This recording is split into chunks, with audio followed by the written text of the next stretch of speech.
Ayan, good day sa inyong lahat. Nandito naman ulit tayo sa ating panibagong vlog.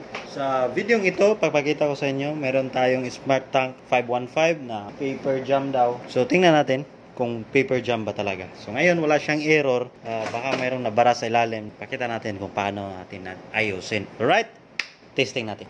So, ayan, makikita natin. Test print muna tayo. Baka iba ang sinasabi ng customer. So, as a procedure, mag-test print muna. So, hold muna tayo ng power button ng kahit 5 seconds. Tansyahin nyo lang, 5 seconds. Ngayon, press natin itong isa. Okay. Tapos release. So, ayan, mag-initialize siya na meron siyang ipiprint. Okay. Antayin lang natin. At nasira na yung output tray niya. Opo. Ayusin natin yan mamaya. Antayin lang natin tong ma-print tong piniprint niya. Print ba talaga? O ba kaya, yan, kita naman nyo. Or kita naman natin na preparing ko siya. So, konting linis-linis pa siya ng ayun. Oh, ayan. Possible na merong nabara dyan. So, ayan ang problema niya. Mag-i-error talaga yan. Antayin natin. Yan, error 4. Makita natin, error 4 dahil sa papel na hindi na pugot niya. So, merong nakabara sa ilalim niyan. So, para sa akin, baklasin na natin. Let's go! Since nag-error na siya, pugutin na natin sa wall outlet.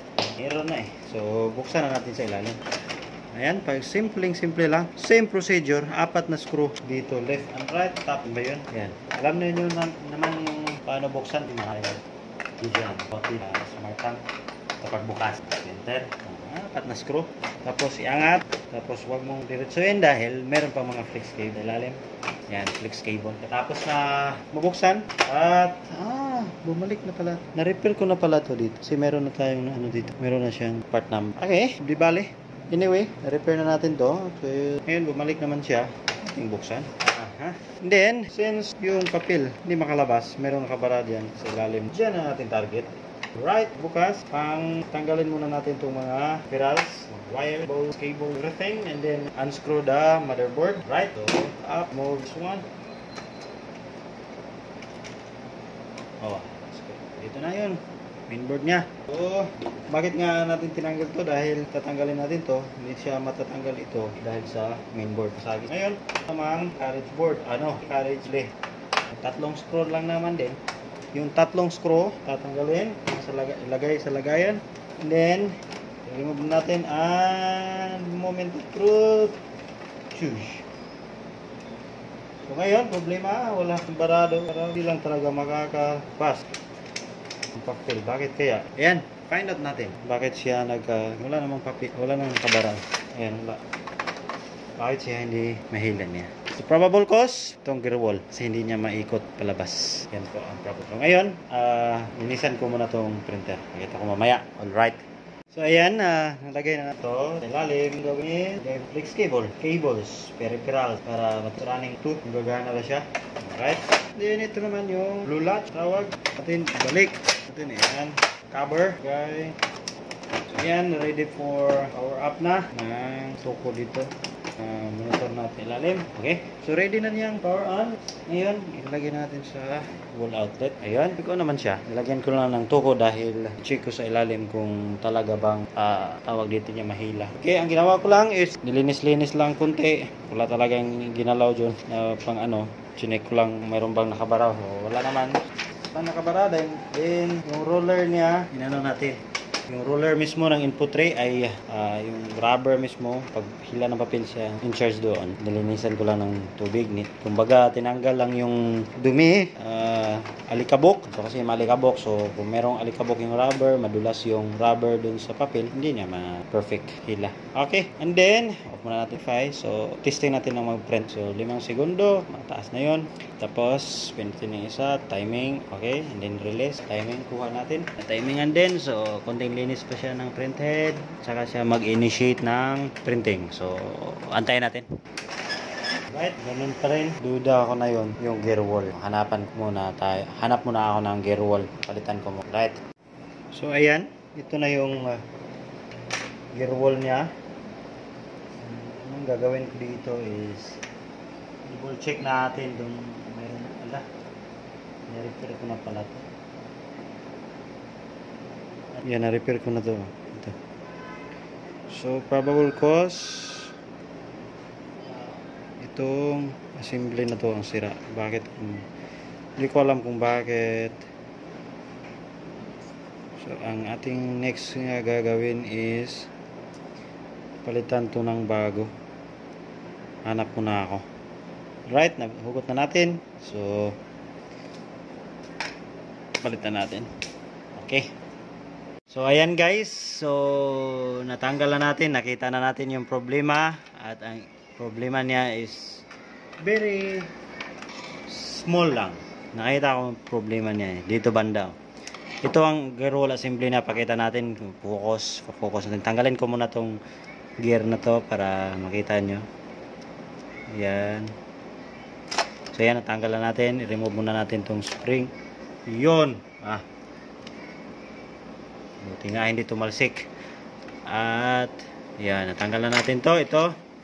So, pakita natin, focus natin yung problema. Dito. Kita nyo to, itong assembly na to, itong liit. At ang kanyang dahilan ito. Siya mismo. Merong naputol dyan. Merong nakaumbok na maliit dyan. Ayan ito. Ito mismo is natatanggal or naputol. Kaya hindi siya makakakuha ng papel. Ayan, ito. Meron ditong maliit lang to. Pakita ko mamaya. Maghanap ako ng spare nito. So, palitan ko muna to. Ito mismo. Ito lang, palitan ko. Meron akong sirang gear wall na naka-disassembly na. Ito lang. Ito lang ang problema niya. Hindi buong ating papalitan. Ito lang palitan natin. So, first thing first, tatanggalin natin itong lahat. Ito, pag once matanggal na natin, i-assemble na natin. Ito lang, maliit lang ang problema niya. So, ngayon, maghanap muna ako ng pampalit. Meron akong binaklas doon. Okay? Pero, so, hindi pa natin palitan yan. Linisan ko muna kasi merong alikabok at mga ink. Okay. Alright, nakahanap tayo ng pampalit. Ito 'yun ang sinasabi ko. Ito, 'di ba? Makikita nyo naman, meron siyang nakaumbok na ganyan. Kung meron kayong problema na ganito, baka ito 'yun. So, ngayon, diyan siya nakalagay yan. Pa ganyan. So, meron ako nahanap. Nakakita ako. Binaklas ko na lang doon. So, ating gagawin, ipalit natin ito dito banda. Dito, ipalit natin. So, pagtanggal niyan, daan-daan lang natin pagtanggal. Ang unahin natin pagtanggal is itong clip na to. Yan, ihulog mo lang yan. Tapos once matanggal mo na yan, itong dito banda,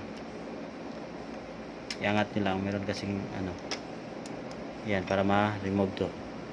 Yan, ito. Yan, ito nakaklip. So ngayon, next natin is target itong itim sa likuran ito. So, remove natin to. Itong gear. Then, ito, meron siyang naka-clip dyan. Paganyan nyo lang. Kusang aangat yan. Ayan. Diba? Tanggal na natin. At ito yon. So, ang pinagkaiba nila, ayan, di ba? Oh. Pinagkaiba nila itong umbok na yan. Ano tawag dito sa inyo, Tagalog? Ayan, ito, nabali or naputol dito banda. So, ngayon, meron na akong spare. Ipalit na natin. Let's go. Yan, yung kanyang gear wall. So, ang ating gagawin ay lagay nyo lang, ganyan. Diyan, and then, lagay natin to kung kasya ba. Kasi paminsan-minsan. Ouch! Bog! Ito. Okay lang. So, natin. Ayan. Okay naman paglagay natin. Ito lang nakalak niya. Tapos, ay, naku, baliktad. Baliktad pa kalagay. Paano natin ilagay ito? Ay, nako. Kaya pala madaling ipasok. Kasi baliktad. Ayan tuloy. Wow. Ayan pa. Bilis kanina. Ay, nako. Baliktad. Ayan pala. Oh, ganyan. Oh, so may lagay na natin tong gear. Ito. Ayan. Malagay na natin. Ano ba yan? Mali ka piliber. Ayan. Next natin to. Ano ba to? Ito. Oh. Pag ganon. Then, itong lock. Ayan. Oh. Nahulog pa. Ano yun? Nahulog. Sige lang. So, ay nako. Yan. Serve as lock niya. Diba? Tanggal na natin to. Yan. Kita na natin. Then, proceed na natin to. Next. So, ayan. Next na ano. So, meron na siyang ito, banda. Okay? Putol. And then, palitan na natin. Ibol natin to. Ibalik na natin. Dahil, papaganahin na natin. Ayan. Na natin. Ilagay na spring. Pinutan tong spring dahil magkusam. Banda. Spring. Wala spring. So, yan guys, pakita natin. Check natin to dito banda. Kita nyo naman to. Ito yung nagkukos. Dahil iwan kung bakit siya naputol. Okay, ngayon, ibalik na natin to sa kanyang casing. And then, running at mag-print tayo. Goods ba ating ginagawa? Alright. Okay, ngayon, nabuo na natin tong gear wall niya. Pagkatapos dito, lagay na natin itisting ball and after running. Ayan, ipo muna to. Lagay natin dito. Yan. Okay, pag ganyan lang. Then, dati, then, screw natin. Baka hira tayo nito. Wala pa tayo pampalit nito. Hira pa. Wala na. Finish na. Okay? Lagyan natin yung screw. Plaster. Input tray. Input roller. And then, lock. Ito na. Next step, spring dito banda. Lagyan natin ng spring dahil giro siya. Spring. Okay? And literal na. Figure out na natin yung problema. Okay, screwhan. Pero na natin yung main board. Ganot. Inom pa ka? So, ngayon, board is dami ba? Ayan. Nalagay na natin. And then, itong bulat. Then, ayan. Okay. Cover. Ayan. Sana yung pangkalso natin dito. Lagyan natin ng kalso dito. Ayan. Perfect. Tray. Power up. Check kung gagana bang ating ginawa. Siyempre gagana yan. Favorite tick yan eh. Yan lang yung problema niya. Sana ba yun? Ito for the second time. Maliit na bagay pero malaki ang problema. Ito yun. Ito dapat siya nabali. Naputol siya. Makikita natin ito ngayon. Balik tayo dito sa ating unit kung gagana ba. Alright. Then perform tayo ng test. Gagana ba? Hantayin lang natin. So, hanggang nag-ano siya, nag-cleaning. So, perform muna tayo para hindi tayo mabagalan. Print test to. Yan, karaniwan na ginagawa sa mga smart tank. Print sound test natin kung gagana ba. Moment of truth. Here we go. 1, 2, 3. Ang tagal. Walang joke. Tayo makapag-antay eh. Nga. Yan na. Ayan na. Ayan na. Yun. Gumana. Hindi mais. Yun lang. Ayan. Medyo madumi lang kasi hindi ko Sige lang. Hanapan na ako ng panibagong papel. So, ito. Naglagay ako ng panibagong papel na walang sulat yung likod. Scratch. Check natin yung aga. Mali. Masyadong maaga. So, 1, 2, 1, 2, 3, 1, 2. Ayan. So, ngayon, check natin. Kasi pangit yung papel na pinilagay. Yan o. Okay. Para mapakita natin yung status ng kanyang printer. Alright. Ito naman. So, kulang lang linis to. Lang yan. Then, ito. Makita nyo. 93,680 ang print. Kaya siya nagkaganyan. Nakapagpalit na siya ng colors, black, cartridges. So, ayan. Okay na. Eliminate na natin yung problema. Kung nakakatulong sa inyo tong video na to, pa-subscribe naman. Salamat! Liberty Tips. Magpapaalam na. Bye-bye!